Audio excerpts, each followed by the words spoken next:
Olá, eu sou o Foguinho e gostaria de iniciar hoje uma nova série de devocionais diários, firmes até o fim, baseado na carta de 1 Tessalonicenses. E na leitura de hoje vamos ler o versículo 1 do capítulo 1.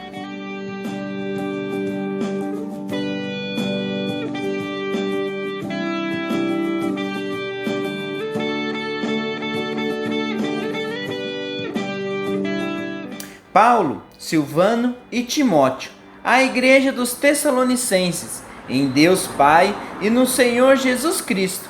A vocês, graça e paz da parte de Deus e do nosso Senhor Jesus Cristo. Paulo, como de costume, ele começa essa carta com uma saudação para essa igreja que é tão querida por Paulo.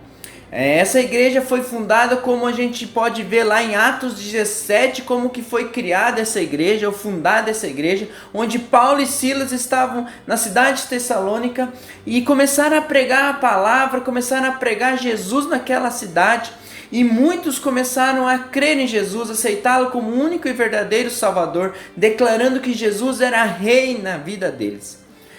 Mas isso também trouxe algumas complicações, porque começaram a confrontar essas pessoas, falando que eles estavam declarando que César não era mais o rei, e existia um outro rei no lugar de César.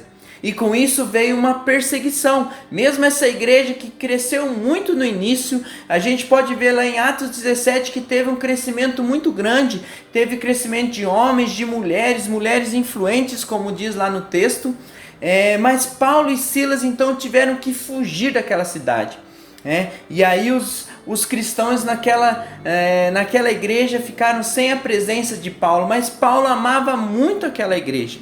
E depois de um tempo ele manda Timóteo para ver como que os irmãos estão, e para a surpresa ou para a alegria de Paulo, eles estavam bem. Mesmo em meio à dificuldade, eles passaram por muitas lutas, muitas provações, mas o povo estava bem, passando bem por essas situações difíceis, E eles começaram, então Paulo começa a desafiar essa igreja para o crescimento, como a gente vê no final dessa carta. E o que a gente pode tirar de lição, então, dessa carta de 1 Tessalonicenses? Que quando a gente decide seguir Jesus como nosso rei, existe uma maneira contratual e sagrada de viver nossa vida.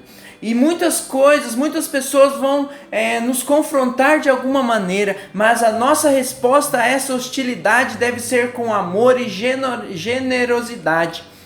E isso deve ser motivado pela esperança que nós temos em Jesus, pois Ele nos trouxe a vida eterna e Ele é o nosso Rei.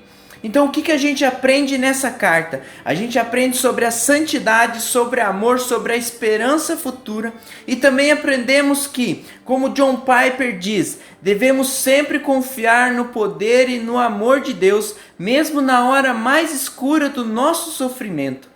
Então, eu creio que a igreja Tessalonicenses viveu isso na prática. No momento mais difícil, no momento que foram confrontados, eles confiaram no amor de Deus. E que a gente também possa confiar nesse amor e permanecer firmes até o final. Então, eu gostaria que você pensasse nessa palavra: permaneça firme até o final. Mesmo que esteja passando por um momento difícil, em meio a essa pandemia, em meio à situação que estamos passando, mas a palavra que eu gostaria de que você pensasse, juntos a gente orasse, que nós possamos permanecer firmes, mesmo em meio a lutas, até o final.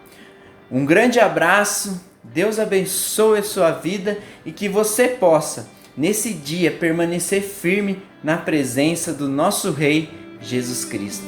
Até amanhã.